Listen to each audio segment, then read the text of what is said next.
મારા કિચનમાં તમારા બધાનું સ્વાગત છે। આજે હું બનાવી રહી છું ઉપમા।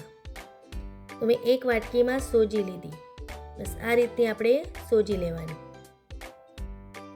પછી મેં એક કઢાઈ લીધી અને કઢાઈમાં 1 ચમચી ઘી એડ કર્યું અને એની અંદર એ સોજીને એડ કરી।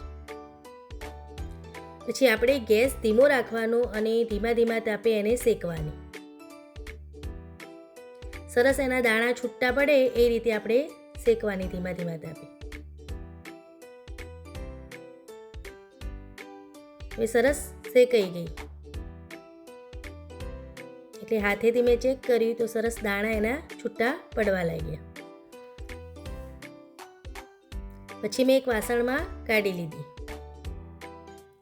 પછી એ કઢાઈમાં મેં 1 ચમચી ઘી એડ કર્યું અને 1 ચમચી સિંગદાણા અને 1 ચમચી કાજુ લીધા અને એને પણ અંદર એડ કરી અને એને મસ્ત રીતે ફ્રાય કરી નાખ્યા। અને ગેસ ધીમો જ રાખવાનો, આપણે ધીમા ધીમા તાપે જ એને ફ્રાય કરવાના। પછી ફ્રાય થઈ ગયા પછી એને પણ મેં એક વાસણમાં કાઢી લીધા। પછી એક કઢાઈમાં પાછું મેં 1 ચમચી ઘી એડ કર્યું અને 1 ચમચી ચણાની દાળ એડ કરી અને 1 ચમચી અડદની દાળ એડ કરી।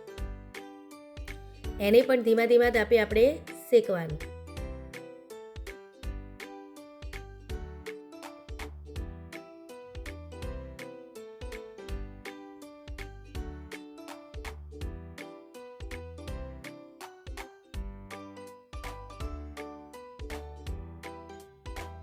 હવે થોડી ઘણી શેકાઈ ગઈ પછી મેં 1 ચમચી રાઈ એડ કરી।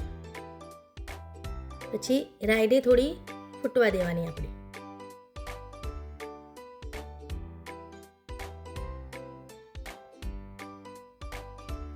રાઈ સરસ ફૂટી ગઈ પછી મેં અંદર મીઠા લીમડાના પાન એડ કર્યા। પછી એક નાની ડુંગળી કાપીને એને એડ કરી। પછી બધું મિક્સ કરી અને તે ડુંગળીને મેં થોડી થવા દીધી। પછી એક ગાજર નાનું એને કાપીને મેં એડ કર્યું, એને પણ મિક્સ કરીને થવા દીધું। પછી વટાણા એડ કર્યા। વટાણા મેં ગરમ પાણીમાં પલાળી દીધા હતા। પછી બધા મિક્સ કરી અને મેં થોડું થવા દીધું એમ। પછી થઈ ગયું થોડું પછી મેં અંદર પાણી એડ કર્યું। જે વાટકીથી આપણે સોજી લીધી હતી એ જ વાટકીથી આપણે 3 વાટકી પાણી લેવાનું।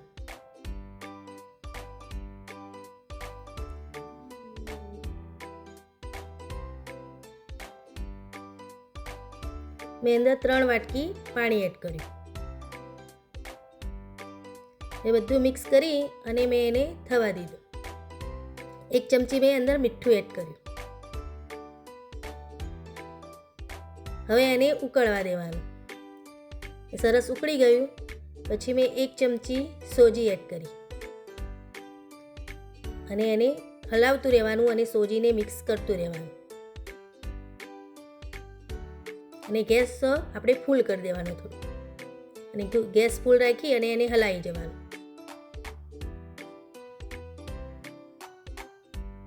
હવે ગેસને થોડો ધીમો કરી દેવાનો એટલે નીચે ચોંટે નહીં અને આપણે બધું મિક્સ કરી જવાનું।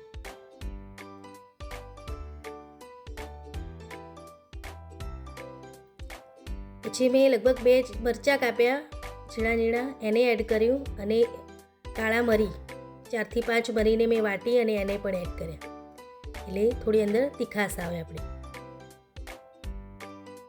પછી બધું મેં મિક્સ કરી દીધું। પછી આદું ઝીણું ઝીણું કાપી અને આદુને પણ મેં અંદર એડ કર્યું, એને પણ અંદર મિક્સ કરી દીધું। હવે બધું મેં મિક્સ કરી અને થોડીવાર એને થવા દીધું અને હલાવી જઈએ એને। એ સરસ આપણી સોજી છૂટી છૂટી થઈ ગઈ। હવે મેં અંદર અડધી ચીરી લીંબુની નીચોઈ અને 1 ચમચી ઘી એડ કર્યું। પછી બધું જ મિક્સ કરી નાખ્યું મેં। સરસ આપણો ઉપમા તૈયાર થઈ ગયો। પછી મેં એક ડીશમાં એને કાઢી લીધો। ઉપમા બહુ ટેસ્ટી લાગે છે અને જલ્દી જ બની જાય છે, તો આ ટ્રાય કરજો. આવજો.